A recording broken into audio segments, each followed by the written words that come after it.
watching live or listening back to this show from Teachers Talk Radio. You can catch up with all our shows by visiting our YouTube channel or by listening back at ttradio.org. Don't forget to like and subscribe to enjoy more live education conversation from TTR. We hope you enjoy this show.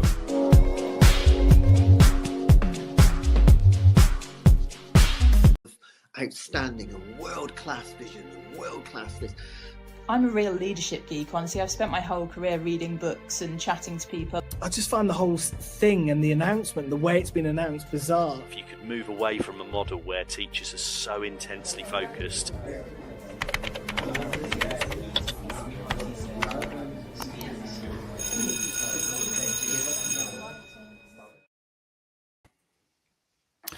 Hey everybody, welcome to another Sunday morning show on Teachers Talk Radio for Points of View with our esteemed team of TTR experts, analysts and teachers to talk about, what's been happening in the news really. Thank you very much if you're watching this live or you're listening back. If you are watching it live, then you can get involved in the conversation on LinkedIn or Twitter or YouTube by just leaving a comment, and we'll hopefully share it on screen if you have something to say yourself. I'm joined by Carl, Lucy, Yasmin, and Tarjinder this morning. It should be a really good conversation. The first thing we're going to start off with is a comment from the actor Anna Maxwell this week. She's been talking about attendance in schools and special educational needs. What better way to start than to hear what she said? That if there is better early intervention in terms of supporting the individual needs of children, valuing them, valuing their contribution, that actually, if we put more money there, we can see off fighting a lot of the fires later on. It's funding, it's also attitude. So at the moment we have a situation that is completely punitive. It doesn't work, and in my mind it's ridiculous, which is this idea that if we crack down on attendance and we crack down on a word I hate, behaviour, we will have better outcomes. We won't. Attendance isn't the condition. We need to think about the root of the tree and how we support children and make them feel good, how their mental health is good, how they regulate well, and they will thrive and they will learn within the capacity of how they can learn. We know that. That's a fact. But we have a situation where we are excluding children, suspending children. We're fining parents for poor attendance. We're threatening them with court. We know that those things don't work. You can't physically chuck a 13-year-old over a school gate and say, go on, get in. They have to want to walk in and learn. And to do that, they need to feel safe and secure and like their needs are met. And when they do, they will learn. Okay, we'll go around everybody, let everybody have their initial say on it, and then we'll open it up and have a chat about it. So, Carl, do you want to start off with your thoughts on this? Sure. I mean, I think Anna Maxwell is a good woman. I think she is someone who clearly cares deeply, and she has a personal interest in this topic. So I understand that it comes from the heart.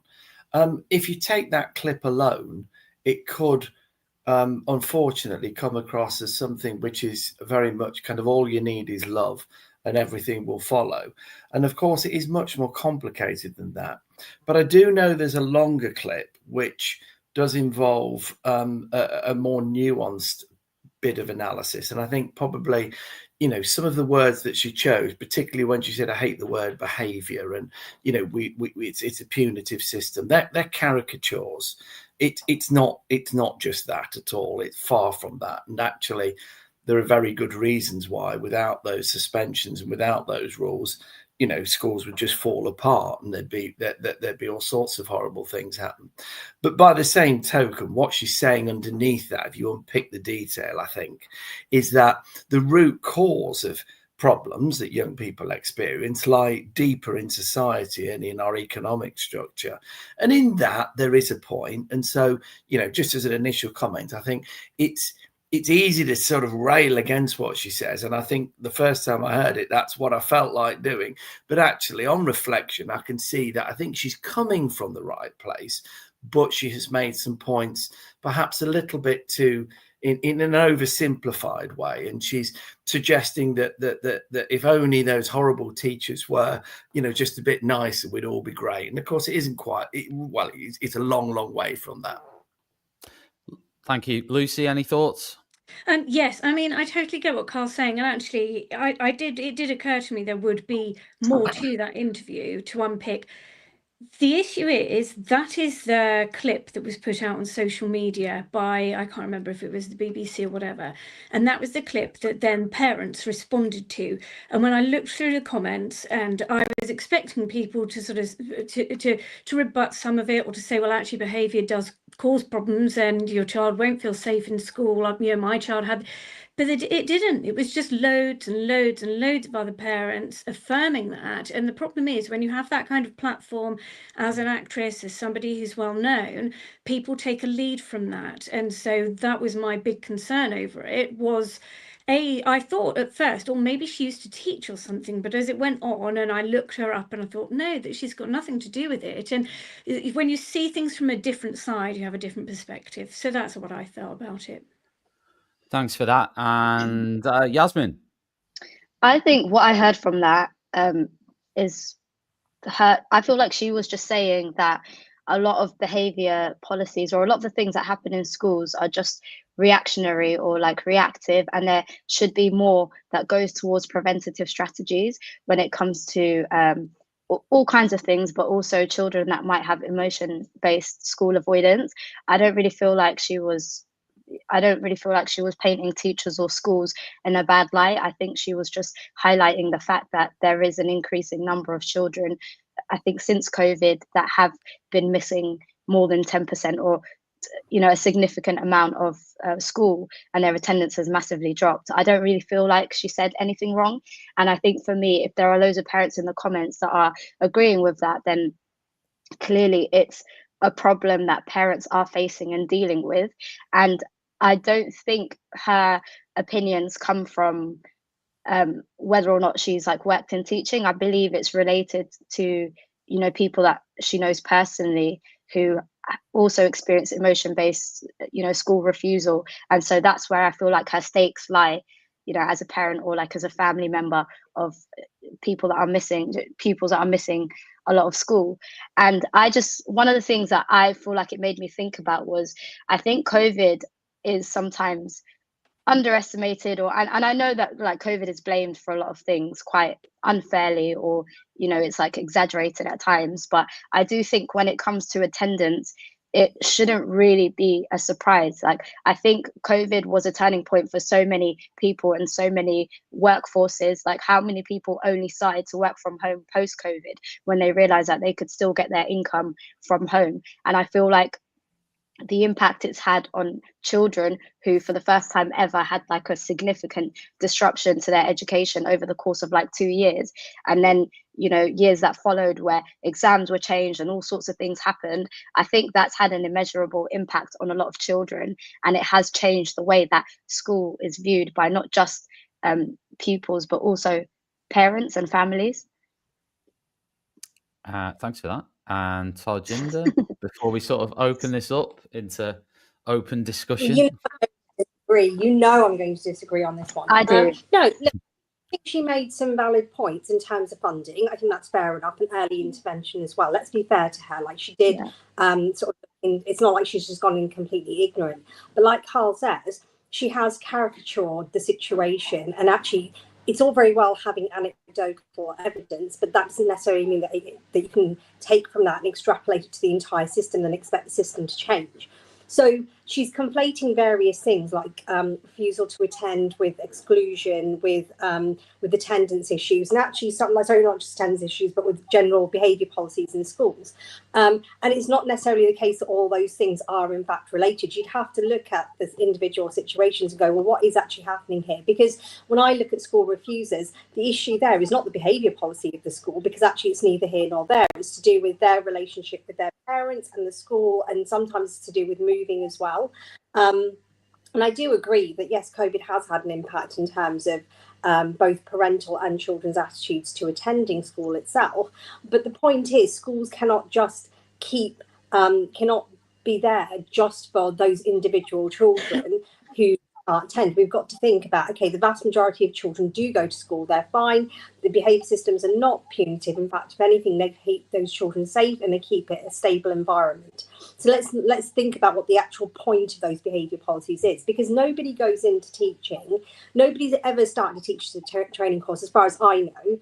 And I'd say that, as somebody who's kind of relatively was seen as a strict teacher, but I didn't go in to exclude children. Okay, that this whole sort of trope annoys me. It's like everybody goes in because they want to teach and because they want to support children to build their futures. Now, if that's there are valid problems, fine, but I don't think we can just blame the school system, blame everything. Let's just go back to this whole thing, because actually, and again, like Carl says, if you look at schools where they don't have decent behaviour systems, are we actually saying that the schools with weaker behaviour systems have better attendance? Because I don't think that's actually happening.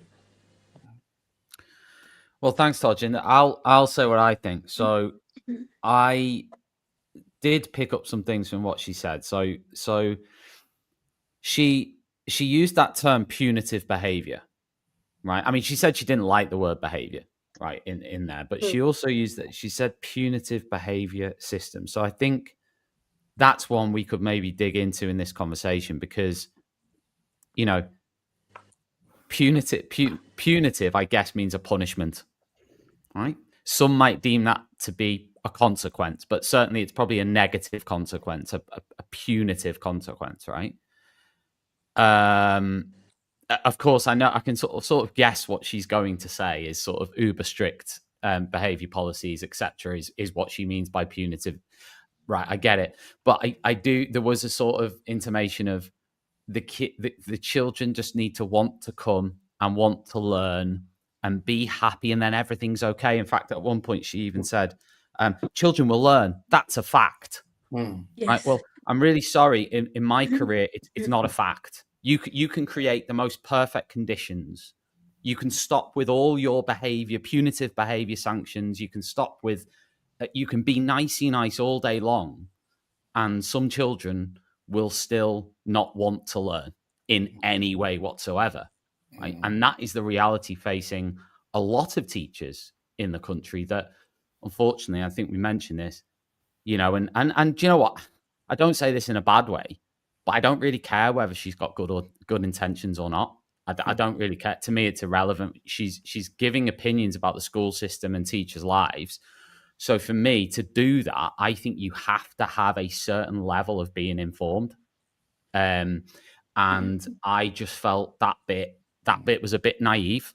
Yeah. It wasn't. My personal experience of teaching is not that. And I've taught in a whole range of different schools. At the end, she said the answer is to meet the needs of all learners. That she was basically saying that's all we need to do. We just need to meet the needs of all the learners.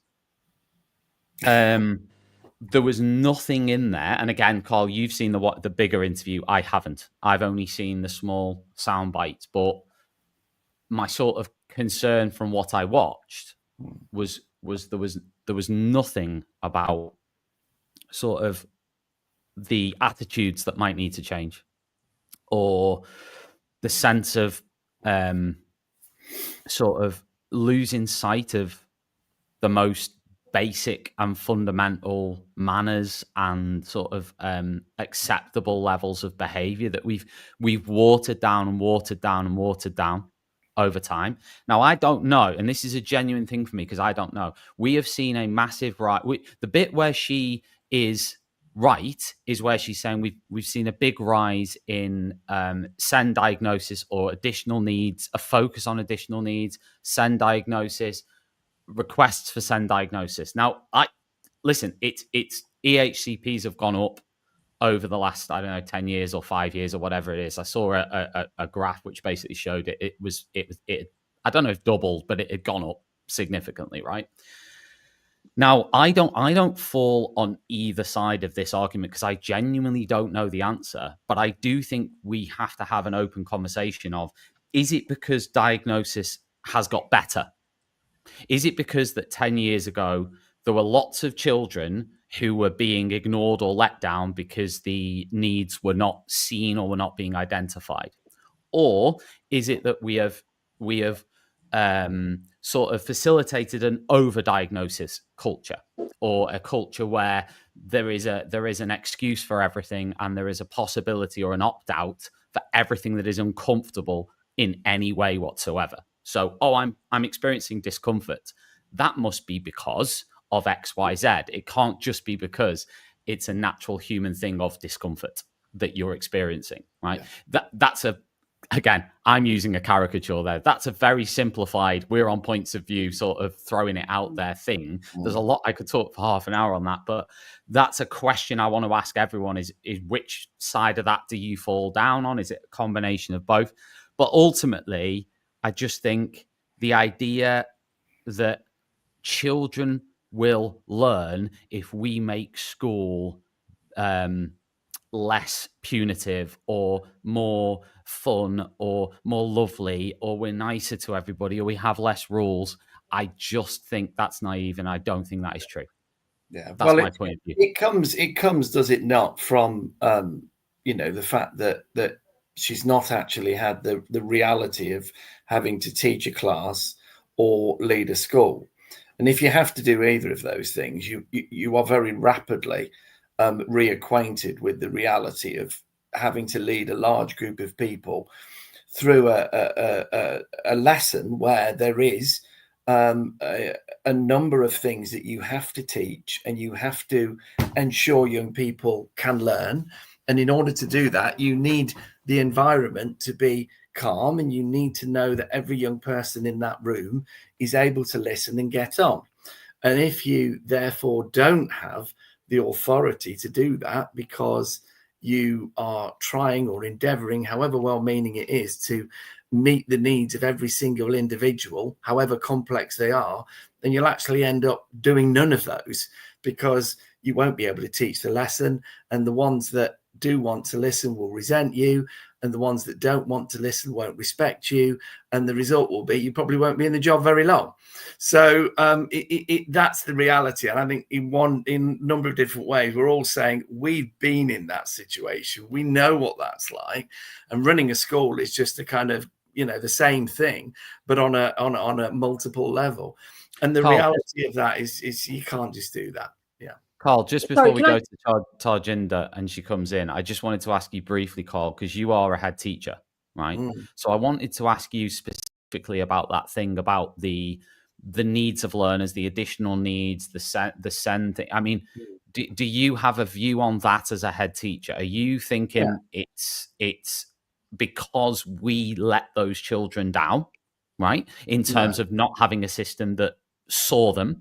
Or are you more towards we're now in a place where everything is being seen as that, every discomfort and every problem?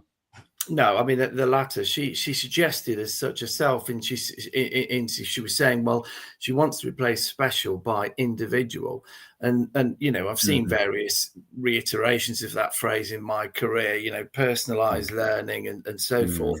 All very nice. But the reality is we teach classes of 30 and we have schools of, 1,000 plus, and you can't do it. No, I mean, there has been undoubtedly a medicalization of conditions, and it's unhelpful when many of those conditions are really a direct product of the environment that the child's been brought up in. And that was what I was talking about when I was trying to be fair to her in terms of the longer part of the clip, because she does talk about the problems created by poverty and widening inequality and all the fracturing of society. She does talk about that in other parts of the clip, but to blame schools, or to say if only schools were kind and did everything to think about the needs of those young people when they come through the door, that would resolve it, is completely unfair and wrong. But so it's on the latter one. I think special educational needs have become too medicalized. I think there are too many occasions when what is obviously the natural result of a young person's upbringing and situation, but it becomes a medical condition and therefore it becomes school's responsibility to ensure that it's resolved.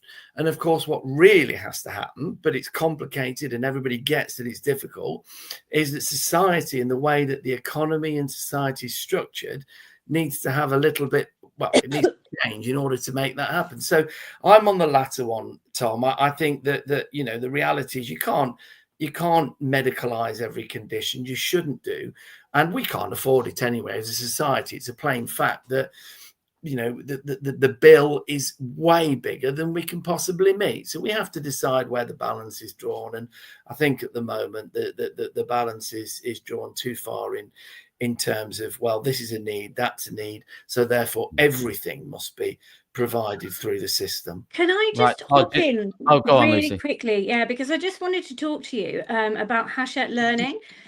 This show is brought to you in partnership with Hachette Learning, publishers of professional development books and resources that support great teaching and learning in schools around the world. Level up your professional development today and visit www.hachetteLearning.com to explore the full range of titles. Also, the Chalk and Talk podcast. If you're looking for another great education podcast, check out Chalk and Talk with Anna Stokey. Anna is a passionate advocate for evidence-based maths education for students of all ages. On her podcast, she talks about everything from effective teaching methods and how-to guides for teaching maths facts to tips for evaluating research shows claims. She brings on top-notch guests, educators, researchers and policymakers, and discusses issues that directly impact teachers and students. Chalk and Talk is for anyone interested in education. Find it wherever you get your podcasts. And there was one more thing I wanted to talk to you about, and this was AQA. So AQA, you know, teachers are the real experts in the classroom. That's why they work closely with teachers like you, combining your insight with their assessment expertise to create resources, tools, training and guidance that genuinely make a difference. They're the UK's most chosen assessment organisation, so chances are you already know their work. And as we head into a new school year, AQA are focused on helping teachers feel supported and ready. If you want to find out more about how they're working with teachers like you, just head to their website or search AQA We Work with Experts. Thank you. You're on mute, Tom. On mute. Tarjinder. Right, okay. I mean, I'm not going to go down like the entire route here, which Carl is saying, which is like, oh, society's economy. Actually, sometimes it's individuals as well, and people do need to take some individual responsibility. You can't just say society has to like just keep shifting so that these individuals will shift. I mean, there has got to be something related to that. Secondly, I'm just going to be blunt about this, to be honest, because just looking at this woman, like, look, come on, if you've taught for a long time, you know that she wouldn't last a second in the classroom, right? They'd have eaten her by breakfast. And I mean, like, even the year ones could do this, right? If she was going down the route that she wanted to go down, like, and then maybe she should go and actually teach a class in the way that she can see the reality of that. Because I genuinely think she'd have to like cope with like some chaos here, which is just completely wrong. And I think the problem is when you have these kind of like floaty, you know, sort of like middle class people who've never really taught in a difficult school, who've never actually had the challenge of teaching any child, quite frankly, anything in terms of like teaching a class of 30, something actually academic or difficult or challenging, they can have all sorts of like, you know, like I said, these kind of like abstract ideas about what can work and what can't work. And the reality is we do have a basic idea of what works and what doesn't. And if we're going to go down the route of you know, punitive behaviour policies and impact on attendance. Well, I mean, you know, Michaela, you know, Catherine Bevelson always says that she's got the, you know, she's the strictest headmistress in, you know, in the country. But actually, do they actually suffer the same attendance problems as everybody else? Not necessarily, because actually it's not the behaviour policies that are the issue. It's about those individual school refusals. And yes, I think we need to get underneath it, but actually this has got to be a joint thing. And just one more thing in terms of SEND, something that really hit me when a couple of months ago, when I was I just happened to join my sister-in-law for my niece's 2-year health check, and one of the things I really wondered was, like, walking away from it, like, how many parents are actually going to these health checks? You know, genuinely, who's attending, who's not, who's taking responsibility, how early are we noticing some of these things? Because to be honest with you, too often children turn up to school in reception, not even nursery, reception, and that's the first time that we have any knowledge of like what's actually needed. And if parents themselves won't take some responsibility for going to these to health checks and visits and starting to do some work with these children at home, or even giving them a basic standard of like language, of development, of self-regulation, because it does have to start in the home. You know, you can't just go do what you like for 5 years and then go right dump it at school and expect them to start sorting this out. And just one last thing in terms of SEND, just because somebody has a SEND diagnosis does not necessarily mean that it has to be long term. Sometimes these things are shorter term as well. The idea that, you know, you're labelled SEND and therefore that's you for the rest of your life, it depends on the child and it depends on the need at the time. Because and it's not always academic either. Sometimes it's social. And again, in that situation, actually, where children need social stories, it can't just be the school that provides it. It's got to come from home and school, and that partnership has got to work. And while schools can push for that, and I'm sure, you know, Carl, you know, in his capacity does it as best he can, but I'm sure he'd say it himself. You can't make parents engage with the school if they don't want to. I agree, Tarjinder. I think that was brilliant, and I want to come at this from a different angle. So I want to come at from the angle of sort of that parent on the outside, as it were. These parents, most parents, and certainly parents like this lady, their children are the most important thing in their world. And the impression I have is that there's an expectation that when they come to school, we should also believe that that particular child is the most precious person on that earth. But of course, every parent sending their children, your whole 30 children's worth of parents, all want that for their children. They want their child to be the one who was recognised, who has been spoken to, who somebody read with. I think for parents to understand that once their children get older, I mean, I think she spoke about 13-year-old, so I wasn't sure that that was her own child that she was referring to. But when they get to that age, they really are their own people, and we can't spend our whole careers in education trying to make every single child feel as special as they do when they're at home. So that for me was an issue. We have a system here where we're trying to create send hubs within schools. So a local school to me is going to have 2 old porter cabin classrooms refurbished and made into send hubs for social, emotional and well-being. And those children will attend those hubs rather than the main school, and there'll be a little bit of movement between the two at times. But my opinion is, or my worry is, there will be 50, 60, 70 parents at that school at least who all think that their child should be in that send hub, and it is going to be really hard for the head teacher to fend that off. So I think we need to look at this and recognise, parents need to recognise their children are wonderful and they have that opportunity to feel wonderful at home, but when they're at school, they are part of a classroom. They're there for a purpose. Here's the thing, right? I mean, if you had a system where you had your large state schools and you then had a whole system of alternative provisions that were of a similar size and a similar funding matrix and a similar setup, then you might be able to facilitate the system the way that people sort of envisage it. But the reality is, you can't set up a duplicate school of every school in this country for... I understand the numbers might be cut in half, but that's still a lot of children in each class. You cannot fund that. No. So yes, when people say let's increase the funding and alternative provision, absolutely, sure, within reason, but we can't have I mean, listen, it would be wonderful. I'm a fan of it if we could have 3 times the number of schools, 3 times the number of teachers. And everybody who felt uncomfortable in one school went to the next school. Then when they felt uncomfortable in that one, they went to the next one. And it was the same standard and the same quality in every single place. And then it would just keep going. You'd have like 5 options. Listen, I don't think anybody would say that's a bad idea. But the reality is no country in the world could afford to do that, right? We have moved a little bit in that direction, not necessarily in terms of now, because I think funding could still increase for AP. But what I'm saying is we've moved to a mentality where it's sort of, how far can we go? Where's the stop where we go, actually, we're going to have to just say at this point, because she said in the interview, you can't say to a 13-year-old, just get in there. Why not? No, Why can absolutely. why can you I not? mean, you have to. No, because the point she was making is that school has to feel like a safe place for them.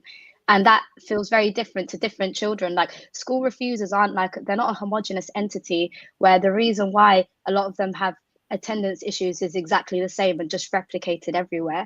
That's what I got from what she was trying to say, that school needs to feel safe for them. And like what Carl was saying, I do agree that there can be there can be an overdiagnosis, but I do also think something that's massively ignored are things like stress levels, where stress in itself isn't a medical condition, but is a response to someone's environment. And if you've got children who aren't feeling safe at school for whatever reason, I'm sure it's very different across different families and different regions and schools or whatever, you know. But if a child isn't feeling safe and their stress levels are increasing, stress in itself isn't necessarily a medical condition. However, it's still a physiological or metabolic response and can have knock-on effects for the overall health and well-being of that children. That's just what I felt that she was saying. But isn't in that, stress, you know, and yes, also isn't stress a positive? Isn't stress no, a so it large? can be, stress can be, and there are times where being stressed out is good for you. We see that every year in exam season. You know, you do need a level of stress and adrenaline. And I do also, like, I remember when I was at university, I did, you know, I did a degree that focused a lot on neuroscience, and one of my biggest interests was on the concept of grit and, you know, how that can have positive outcomes for people, you know. And I know now it is, you know, a word that sometimes people get criticized for using when we're talking specifically about behavior management in schools. But, you know, there's a lot of scientific evidence that suggests having, you know, some level of grit, you know, can help you in your outcomes and goals and habits and the things that you want to achieve. So stress, you know, we couldn't live without stress, but it has to be, you know, within reason. And if it's uncontrolled, then that can have really huge effects on your health. And I think we're now in a situation where everything just gets lumped on schools and, you know, mental health services. Unless you've got like the most severe of mental health conditions, it's really hard for a GP will not rationalize or agree to refer someone. And so, you know, I don't think Anna Maxwell Martin needs to be a teacher or work in a school to have the views that she has. I think she still is informed. Like, I think a lot of the time as teachers, we use that argument, you know, you've never taught in a school, you've never run a school, but actually there are so many different stakeholders in education and in the overall lives of pupils. And I think if you're a parent of a child who's refusing to go to school, then, you know, you are a stakeholder. You don't need to have taught in a classroom or run a school to shape your views. But you see, I feel that she basically, like I said, her platform has enabled that opinion to obviously be shared around various places. I don't follow her on any social media, but it came to my attention. So people are seeing this, and it almost acts as a permission. It almost then becomes a, see, I told you this was not good for my child, and my child's stressed. And when we feed back to children, you know, when a child falls over when they're small, if you say, oh my gosh, oh no, that's terrible, your poor knee, they will cry for far longer than if you say, right, you know, come on, up you get, it's nothing, we can clean that up, come on, we're going to go. And if we're feeding back to children that their experiences are terrible, they will believe that their experiences are terrible. And so you know, she has passed on that message to everybody. Please tell your children that we understand why they can't go to school, and that they really shouldn't be forced to. That was my concern. I get what you're saying. Sorry, Carl. I understand what you're saying. And like, there's so many times on here we've discussed, you know, like clockwork, every year in September, there's always something negative about schools in the media. But I do think as well, there is a growing like number of parents who actually feel quite helpless. And, you know, it doesn't matter like what class or background or whatever you're from. I think there is definitely a growing number of parents who don't know what they can do to support their children. And I think it's just more of an appeal to those families than it is maligning schools. That's how I took it. I think the people who take it as the most negative are teachers, because we've also got, you know, stakes from another perspective, and we know how much schools do to support children you know, but I do just think it was more of an appeal to other parents and families than it was a way of like maligning or kind of, you know, shedding a bad light on schools. That's how I interpreted it. Agree with you, Yasmin. I just don't agree with you. And one of the reasons why I don't agree with you is because bad parenting impacts on children all the time. We know this, and somehow schools are supposed to sort it. But let's not also pretend that there isn't an impact like in a different way, which is people who don't parent their children properly don't have good relationships with them, and sometimes they do try and push that bad relationship and want it replicated in schools, almost as a means to justify what they're doing and how they're doing it, right? And we've still got to stand against that. We've got to still think, actually, what's going on here? Because you know what? Yeah, I agree to some extent. You can't chuck a 13-year-old over a school fence and make them go. But I do know that if I'd been truanting from school, if I'd been absent, I also know my parents' reaction. And it's a choice to be soft in that situation and not to look at the long-term future of your child based on short-term needs. And actually, I do think that goes on far too much, you know, like, or it'll just sort itself out. Like, it doesn't matter what they do in primary, it'll sort itself out in secondary. There's this kind of fantasy around this that some people hold and like to believe. So actually, I don't just think that she can just put that opinion out there and not take any responsibility. And yes, I agree that teachers probably would take it in a negative light, but at the same time, it's understandable why they will, because it's just a wishy-washy liberal talking nonsense at them without any real reality, without thinking about the realities of what we're actually doing. And we can all go along and do that in all sorts of areas where, you know, like, I mean, I could talk about that, you know, I could go all wishy-washy in terms of economics, right? Because I don't understand certain parts of the economy well enough, right? We can fantasy ideas, but actually we do need to go back down to reality, because we're talking about young children, we're talking about people, and I do think it's important to think about teachers and their careers, because actually think about the kind of attitude she's holding, think about our own recruitment and retention problems. Do we really think that if we went down the route that she's talking about, that we're actually going to have teachers? Because I don't think that we would have, like, I think we'd have an even bigger recruitment problem, even bigger retention problem, particularly given the way the economy is, particularly given there is no actual penalty to leaving teaching. And I keep reiterating this, there is no real penalty unless you've done something really bad. If you're just an ordinary teacher, you've had enough of teaching, trust me, most of the time, most people will just accept that as a good reason for you having left. And then if you think about the difference that what people have to do when they have to go from one job to another in other sectors, where they have to justify themselves more, that's part of the reason why we ended up having, like, you know, so many people leave in the first 5 years, but they're fine. Do you know what I mean? It's not like we're thinking about this. So we've got to take this in the mix. Yes, parents are stakeholders, but ultimately they need to also be realistic and face up to the fact that they need schools with teachers and with leaders in them.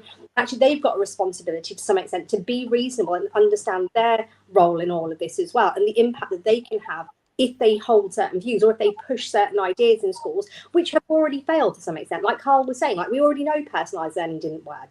All it did was workload to the hilt, and resulted in a lot of people leaving or feeling overwhelmed. I remember one person leaving purely because of the amount of differentiation that was being expected at that point in time. And it's not like results improved. So if she wants to hold an opinion, if she wants to go out there, she doesn't actually have to go and think about what's actually happened within teaching, rather than just spout out.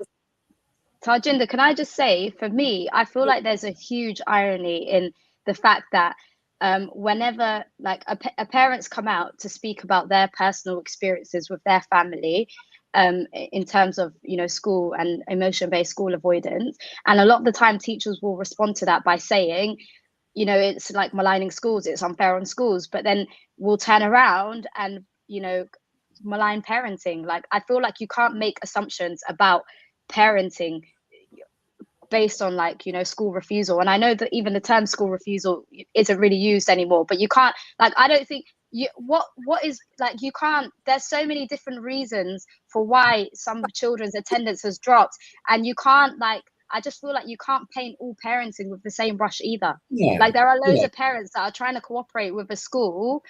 Sorry, Tajid, I can't hear you, but there are loads of parents trying to cooperate with a school. You can't, if, like, I feel like it has to be one or the other. If they should be allowed to say what they say, and it, you know, be critical of schools, or teachers also and schools need to stop then blaming parenting for these things. Like, I think so sorry, Yasmin, if I can just add something here. I think, Tarjinder, you used the word that aptly sums up the situation for me: reasonable. And I agree with Lucy, and I agree with Yasmin. I actually agree with everybody in the room today. I think there is a lack of reason. That's quite boring, Carl. Sorry? That's quite boring, mate. Well, I know it is a little bit boring. Sorry about that, Tom. I'd love to be more contrary, but the truth is that reasonableness is lacking in so much of the debate. What Yasmin says is reasonable in that, obviously, it is true. You're absolutely right, Yasmin. There are many, many people struggling with very difficult situations, and some of that is undoubtedly down to people who, let's say, haven't done the right thing, even though it's hard. But some of that is most undoubtedly down to, a situation that they themselves have faced. And the reality is it's extremely difficult for them and so on and so forth. But Lucy's also correct, I have to say, in when she says, if you keep talking about something, then young people tend to take their cue from that, and they will use that language and they will use that as a justification to do what is actually just a perfectly natural instinct of a teenager, to not want to go to school. And then if everybody else around them validates it, then to a certain degree, that's what they're allowed to do. That's not to say there are many young people who have very serious mental health issues for a variety of reasons. And when that's real and when it's serious, of course, everybody's compassionate and everybody wants to help. But there are an awful lot of young people, and this is the bulk of the attendance problem, who are sporadically not attending school. It isn't that they don't attend school at all because they have a very high level of anxiety, though there are those for sure. There are an awful lot of young people who attend school, for maybe 3-4 days a week, but every now and again they're missing a day or two. And they're the problem in most schools. And if that problem was tackled, then the attendance crisis would not be a crisis. And those are not caused by very severe levels of anxiety. Those are caused by an attitude towards school and an attitude towards education in general. And to paint a brush and say, oh, well, it's all schools' fault is simply unfair. So, I mean, actually, boringly, yes, it is quite dull, but it is actually also true. I agree with all of you. Tarjinder's absolutely right. You have to take individual responsibility. People have to know that they are, as a parent, responsible for bringing up their child. They can't just palm it off on somebody else's, blame it on somebody else. But it is also true, as Yasmin said, there are very, very difficult problems that people face. And Lucy's right. You can't just keep talking about it. At some point, you've got to solve it. And that also, Yasmin, coming back to what you said, though, earlier. Sure. So you said about a 13-year-old needing to feel safe. You can't, I think you said something along the lines of, you can't tell a 13-year-old to get in there if they don't feel safe going into the school, right?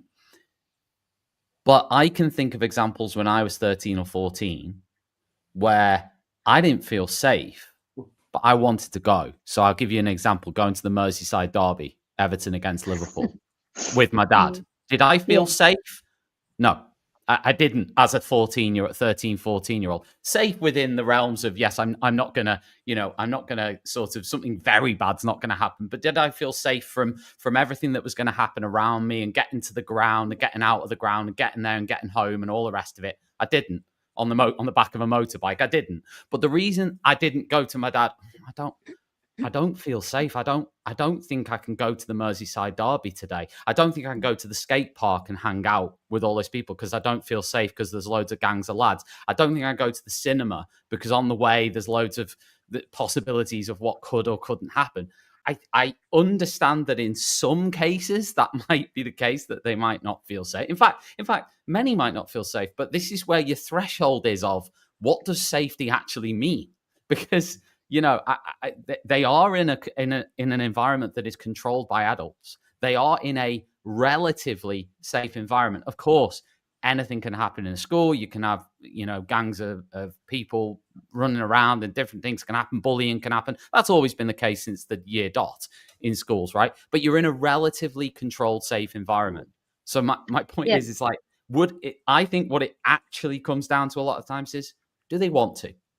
Do they want look, and listen, we're never, I don't care what anybody says, you're never going, whatever you do with the curriculum, whatever you do with, you know, teachers saying nice things when kids turn up and go, everyone. good morning, everyone, let's have our welcome script. Good morning, it's so good to see you. Good morning, it's so good to see you. I'm really sorry, you can do all of that and more, and you can increase the funding level, and you can buy everyone an iPad, and you can do whatever the heck else you can do. You can, you know, you could do anything, and you're still going to have more or less the same proportion, probably a growing proportion, actually, because children like boundaries. A lot of them actually like deep down going in and having misco. Why are you doing? A lot of them actually like it.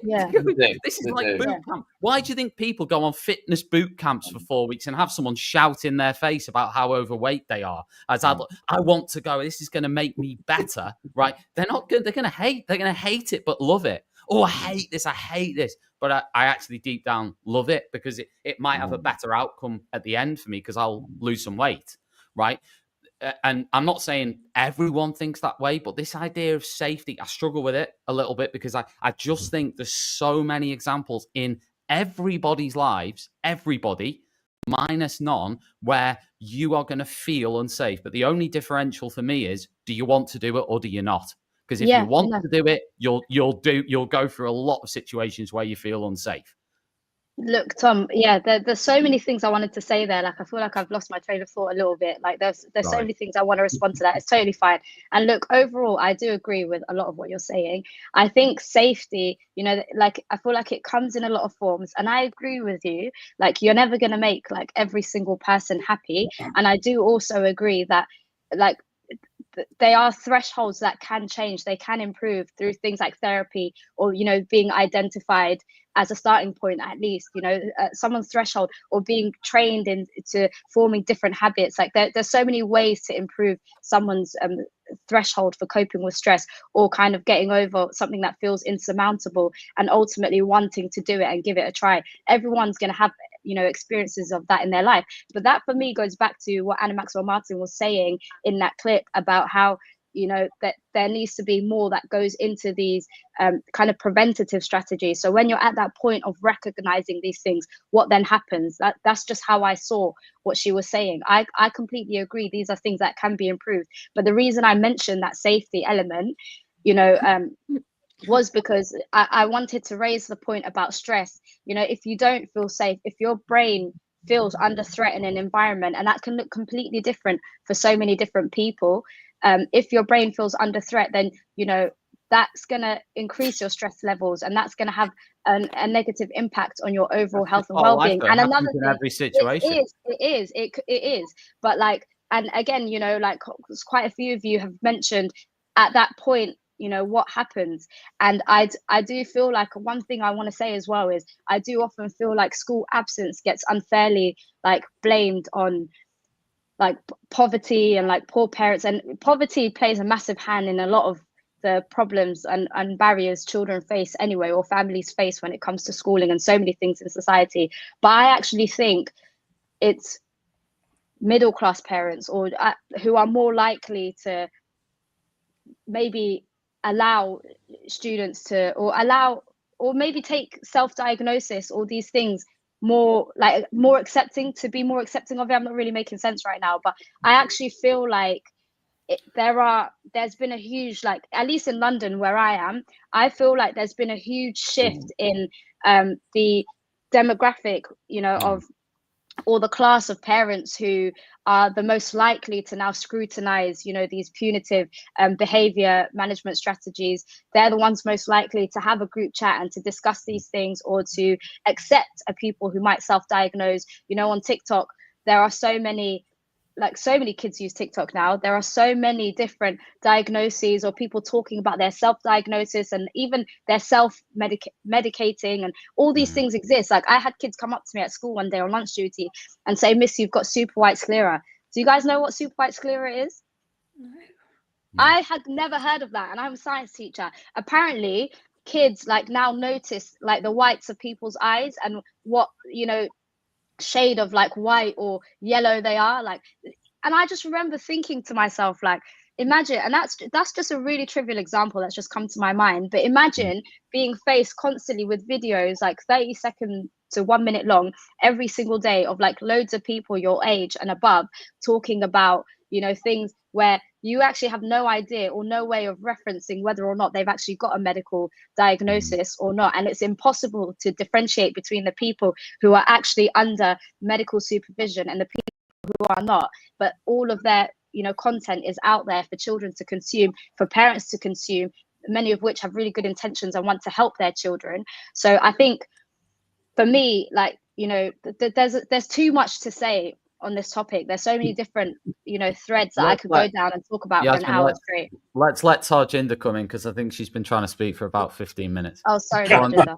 Go on, Tarjinder. And she's been very patient, Tarjinder, for the first time in TTR points of view history. And you've been incredibly patient. Go on.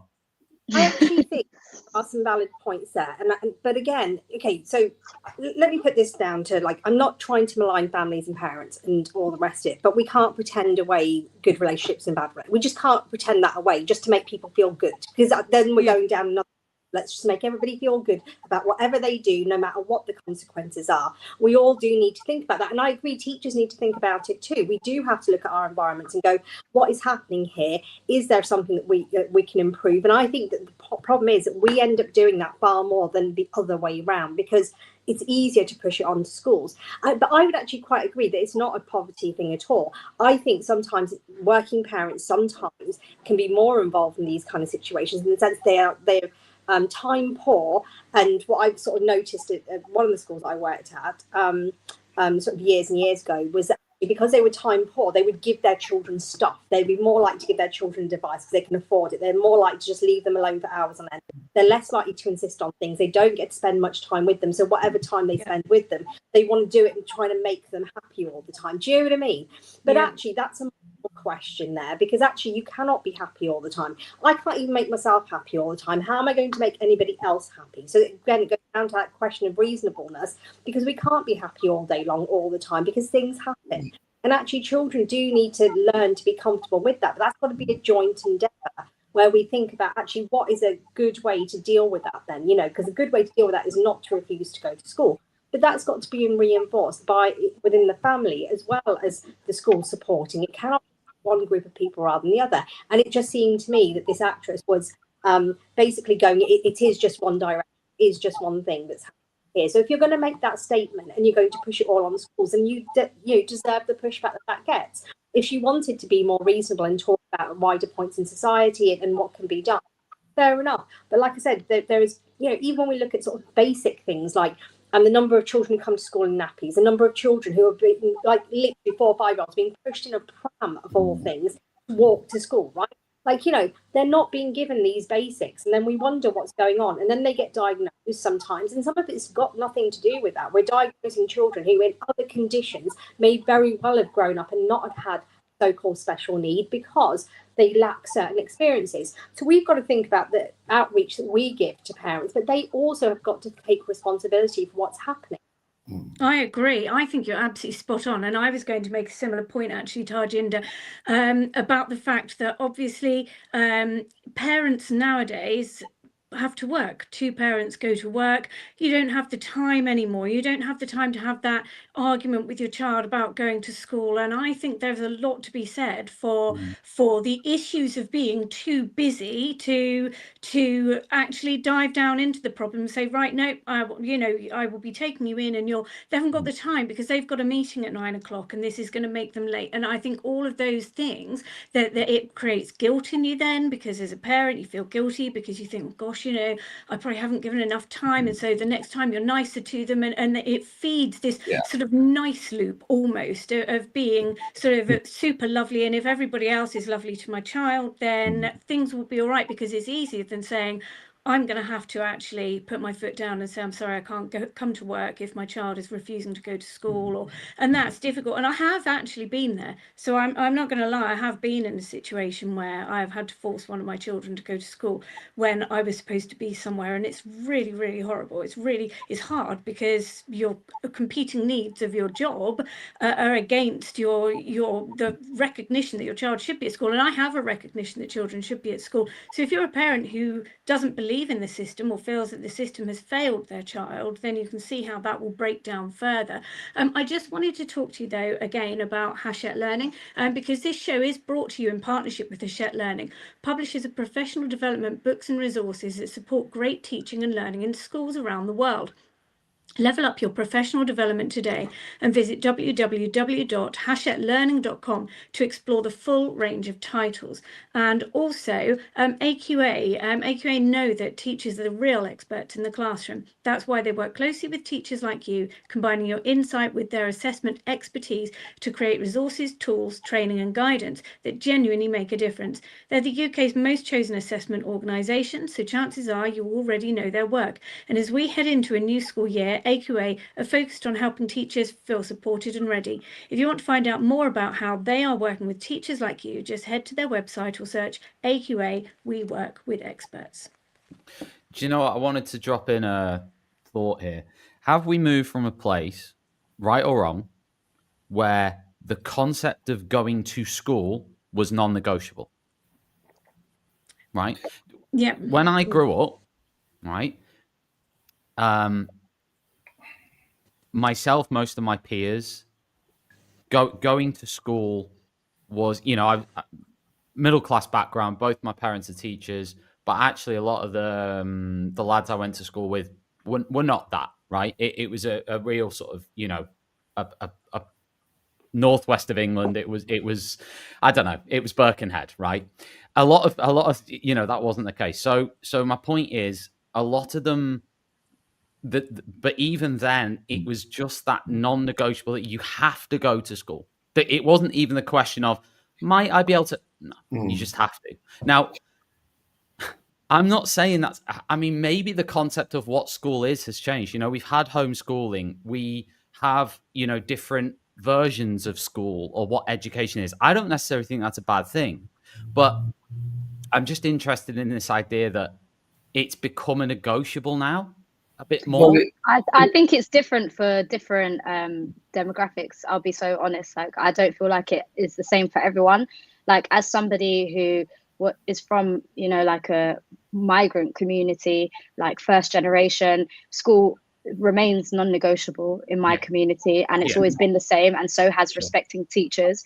And I think there is a strong correlation between the kids that do well at school, or the ethnic groups, or I don't know, like there's so many different ways you can break down the data, but there are some ethnic groups that consistently do really well at school, and unsurprisingly also have really good behavior, and also parents that are very supportive of schools. So I think it's not the same for everyone. Well, okay, I agree. I totally agree with that. But okay, non-immigrant communities. But I would say, Tom, that it is part of a more general trend in society, where people are encouraged to be so individual in their approach to things that therefore they don't feel an obligation to have a part to play in society as a whole. It's as though you can do whatever you choose to do. And young people are, generally speaking, more than most of society, very, very influenced by what everybody else does around them. So they consciously or unconsciously look at what the adults are doing, and then they follow suit. Now, if all the adults are saying the same thing, to go on to Lucy's point about the language that's used all the time, if all the adults are saying the same thing and all the young people around them are doing the same thing, then the vast majority of young people will do exactly that. But unfortunately now, there are a lot of people, and there's a lot of language that facilitates a sense that if they don't want to, that's fine. If they don't, and unfortunately, society can't function that way, because society does involve each and every one of us having to make compromises, having to make sacrifices, having to accommodate the needs of everybody, and recognize that we're part of a group, we're part of a community. We're not just an individual. Carl, just to play devil's advocate though, does it or will it? Because with automation and with, you know, the sort of growth in AI and other things, right? A lot of things that you just mentioned in terms of we have to make a sacrifice because we have to spend an hour doing our washing. Well, you know, even compared to like 50 years ago, obviously that's changed, but it's probably going to change again. A drone is going to turn up at the window. You're going to literally hand the drone all your stuff. The drone will buzz off, and then the drone will appear at the window again in about an hour with all your stuff. Yeah. What, you know, this is sci-fi rubbish, but it's not beyond. I mean, it's already sort of happening. Yeah. So everything's going to be automated. So is the idea that people, I mean, of course I agree with you. There's still going to be fundamental things that people have to do, right? But I don't know. I think society is changing. I don't know whether it's a good thing or bad thing. One thing I do think is that we are currently living in the most affluent time that probably, I mean, even my parents' generation, certainly my grandmother's generation, this is like affluence on a level that's just mad. I mean, it's never seen it before, you know. Even poor people, if you think about it now, live better lives than some rich people did, like, you know, 200 years ago. Yeah. You know, they just do, given what they have and what they have access to. But I think the point is, regardless of AI and all the rest of it, sometimes we just feel like we have to go with the technology. And actually, to some extent, we need to stop and think, is that healthy for us? Is it going to be better for us? And if it's not, then actually we do have some level of control. And the example I would give here is that it's really interesting that the Silicon Valley sort of tech giants, you know, the people who like invented so much of this stuff, they actually didn't send their own children to schools full. They actually didn't give their own children that much technology. They didn't send them to those kind of schools, sort of more like send them to like forest type school, whatever. So they do know the what's happening here. They do understand the influence of this. And I do think it is within the parents' control to say, actually, I'm not going to give my child a smartphone. I'm not going to do this. Actually, I'm going to like have certain activities. I don't mind if we as schools have got to like support some of that, which we try and do with enrichment activities as much as possible. But we've got to be realistic. Actually, we've already gone through this. We know that children, particularly children, but teenagers too, need to spend more time face to face with each other. They need to learn to cope with each other outside of school as well as in school. And actually, all of that plays a part in what's going on. So this has got to be something that's more fundamental than just school. People in school should be nicer to children. You know, like actually, there's probably, and I do agree, Yasmin, there's probably way more going on there. But I don't think that it's always down to, and what for some children it will be. There will just be a schools-based issue. But I always think when you look at it in the round, there's more going on here than just what's happening in school with that particular teacher. Can I just make one very small point? And I agree with everything you say, Charjinder. And I've heard that about, you know, Silicon Valley CEOs and what have you a lot. I've also read that there's no evidence to support that actually they send their kids to schools, regular schools, and there's no evidence that they do restrict their children from technology. So I think there's a little bit of urban mythology about it, but the point still stands regardless. The point that you make is true. And the point you make, Tom, is also true. And it's what fuels those fears about technology and AI that people genuinely have. But I think that human beings, as in the biology of us, means that we are still fundamentally wired in the way that we were 10,000, 50,000 years ago. Sure. And we need other people. We need purpose. Yeah. So whether the technology's there or whether it's not, whether we can work from home or whether we don't, we need at a psychological level to feel part of a society and part of a community. Because if we don't, we feel miserable. But Carl, the point I'm making is choice is already going up, and choice will continue to go up and up and up. So I'm playing devil's advocate. I'm saying, you know, in 50 years' time, no, even less than that, 30 to 40 years' time, right? Will people look back and go, why were they so bothered about kids getting into a building for this thing, this learning thing? because now we're in a society where, as I said, affluence has gone up. So affluence is in not globally, by the way, but in Western nations, it's where it's at now, which is unprecedented. I'm saying that, we there's all these complaints about sort of the welfare state and the benefit system. I think we'll move to a place where I don't think that minimum level, that the it's almost like, I don't know whether because of automation people will have a choice to just they won't have to work. I mean, yes. I mean, the death of work has been predicted. Yeah, it hasn't happened yet. I don't know. I'm going sci-fi on you, but I do think we're quite short thinking. Not us. I think everybody doesn't know how things are going to accelerate and how things are going to. You don't. I mean, the one thing as a history teacher, and I know you're a history teacher, Tom, is that we don't know what. No, but we don't know what the future will be, do we? We don't. No, we don't. Exactly, we don't. There could be a massive war or famine or disease or anything that would completely change the scope. AI could malfunction and like destroy everything.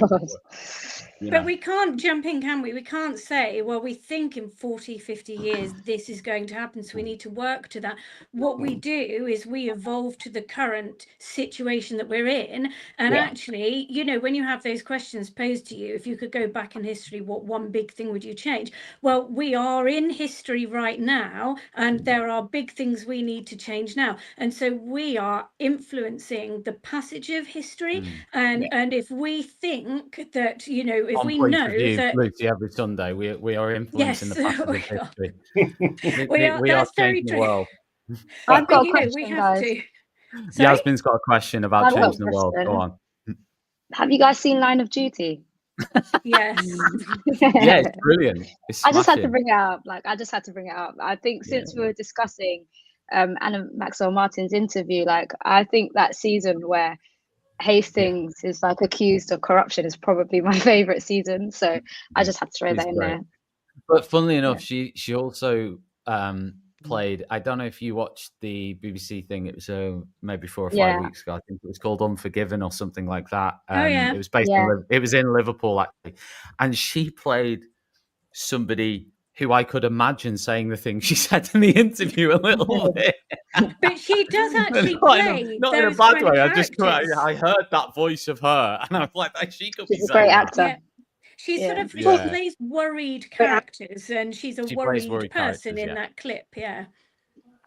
Don't forget that actors aren't necessarily representative of society either. There's a good chance that how moved are they? How normal are the people that she spends time with? I would just question some of the assumptions that she made, because there's always going to be people who think that we still live in the 1920s in schools, or we've never changed, we've never evolved, never tried anything, nothing's gone wrong. Do you see what I mean? It's like that this sort of trope goes on and on and on, and actually instead of thinking, okay, what are the problems and how can. And I agree with you on one thing, Tom. I don't think we can keep increasing the funding for SEND exponentially all the time. We've got to start thinking, what can we actually do to support children? I think it was Carl that said that, actually. It wasn't me. All right, yeah. What can we do as early as possible to make that gap as small as possible? And also, what can we do to genuinely support and help parents and for them to be engaged? Because actually it is their child. And sometimes, maybe we know now in certain communities with people, they need to have a stern word. It's not just about being nice and lovely about these things. Yes, we're offering you all these things. Just had a child, and actually it is your responsibility, and you are shaping its long-term future, and you need to take that seriously. Well, sorry, I was just going to say, because what Charjinder said, and talking about the cost, that's what's driving things really, or principally. I know that in my own authority at the moment, according to the leader of the authority anyway, 20% of their entire spending is now devoted to the special educational needs and disabilities budget. Wow. Now, that is completely unsustainable, because either you have to have a much higher level of council tax or other tax, whichever it might be, which clearly there isn't a great deal of public appetite for, or you have to say, where is the cut going to come? And there are many other very important priorities: social care, policing, all sorts of other things that matter to people. So there has to be, politics is a question of compromises, and you have to accept that there is a limit to what you can do. Well, I was going to say many councils think that, though, Carl. I don't think that. I think there's a lot of people out there who do not think there is a limit to what you can do. Yeah, or there should be a limit. There should be a limit. I think there are people out there saying this is so important because we just need to. It doesn't matter if we go in debt. We've got to keep funneling money into this until it's limitless. Because it's about kids. In the end, you do nothing. Yeah. It's about the kids, mate. You can't put a price on kids' lives, so therefore we're just going to carry on and on and on. And I think that's something about. I kind of agree with that. Say again, Yasmin. I'm joking. I said I kind of agree with that. Yeah, listen. Everyone's going to agree that more money. Well, not everybody's going to agree, but I think most people would agree that more money should go in to improving kids' lives. But everything has a limit. Right? Yeah. Even I don't know, I'm trying to think of historical examples where there's even in crisis situations, there's still been a limit, right? I'm sure I could find some. I mean, a significant number of councils carry a deficit, a vast deficit, the school's deficit grant, and literally it's kept off their books. The government allow them to keep it off their books, and the day that the government make a decision that that's not going to be allowed, or if it's not dealt with, that will take so many councils under, because they will go bankrupt just on the fact, the gap between the funding for special educational needs and the need for spending for special educational needs. And if that's not addressed, and if we don't start looking at how we can deal with it without putting in expensive provisions, we're in real problems. You know what? Again, to throw in though, in other European countries, taxes are higher, right? In Spain, the tax rate is 24%, not 20%. Right. Oh, so I'm not saying that you're not wrong there, Tom. You're absolutely no. I know. I'm not. I'm finishing my point. I'm saying that their tax is significantly higher, especially the higher up you get in the earning bracket. And I'm saying that I can't remember who said it wouldn't be popular to raise taxes. Of course it wouldn't.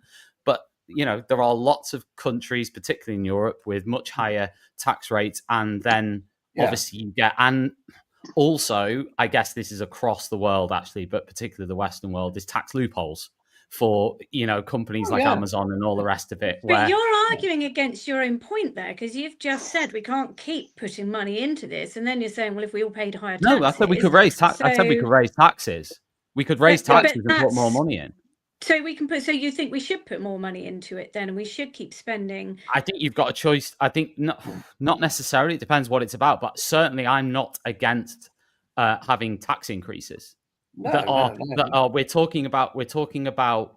And again, this is where people will disagree with us, but we're talking about, in the grand scheme of things, very, very small increases in what people actually pay per month into their taxes, right? Yeah.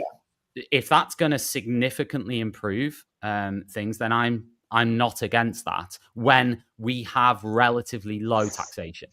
But I don't know that it will. It would have to be proven that it was going to significantly improve things. And all that will happen is, if we expand the system and say we can put more money into it, probably more people will come into the system. We will, we can't keep just, and you have to remember, yes, you can put a bit of tax up, and that's really good, and it gives more money, but everything else is going up as well. Our food bills and our heating bills and no, but relatively speaking, we have lower taxes. Keep spending, but maybe we pay less or more for other things. So no, we don't. Get what I mean? We don't. I completely agree with you, Tom. There's no doubt. I mean, there's this. I was misunderstood probably, or made my point badly. I didn't mean we shouldn't have more taxes. I mean, I think that's part of having a civilized society. And the problem is we haven't had enough money raised through taxes, and the burden should most definitely fall on those people who are in the best position to be able, on the broadest shoulders, best position to be able to pay. That notwithstanding, as my point was, as taxes currently are, and what politically is foreseeable in terms of local government at the moment, the SEND system is utterly unaffordable. I agree with that. And that's the problem. And Lucy's right. It's over half the local authorities in this country. Yeah. I think it might be approaching 75%, actually, if I'm correct, are currently facing the reality that if it, as you say, Lucy, they're currently allowed to keep that debt off the books. If it was put back on the books, they would collapse. And when local authorities collapse, what happens is an awful lot of basic services, including waste disposal, including lighting, including social care, collapse with it. And you get a terrible situation. So nobody wants that. So there does have to be an honest debate about what right now is going to be affordable given what we politically have. And the reality is what Anna Maxwell Martin's suggesting. It almost is like write a blank check, and that just isn't. No, and I disagree. I'm absolutely on you guys. I'm agreeing with you guys in saying that I've just made my initial point, which was there should always be a limit to spending, even on this issue. It cannot be a bottomless pit of pouring cash in. All my point is just on the other side of it was, and this still doesn't qualify to having a bottomless pit, was just about, are there other avenues other than outside of cutting departments when it comes to tax? That was my only point I was making, but I'm not a fiscal expert, so it was just something that I found interesting. Guys, we're out of time. We've discussed everything we want to discuss, I think, although we could just go on for the entire day and we would still probably be talking about it. So thanks everybody for joining in this morning. Really appreciate it. This will be available as a podcast if you just tuned in. Thank you again to our sponsors, Hachette Learning and AQA in particular, for supporting this show. We'll be back again next Sunday morning at 10 a.m. Everybody wave. Bye. Thank you. Outstanding and world-class vision. Thank you. Bye. I'm a real leadership geek, honestly. I've spent my whole career reading books and chatting to people. I just find the whole thing and the announcement, the way it's been announced, bizarre. If you could move away from a model where teachers are so intensely focused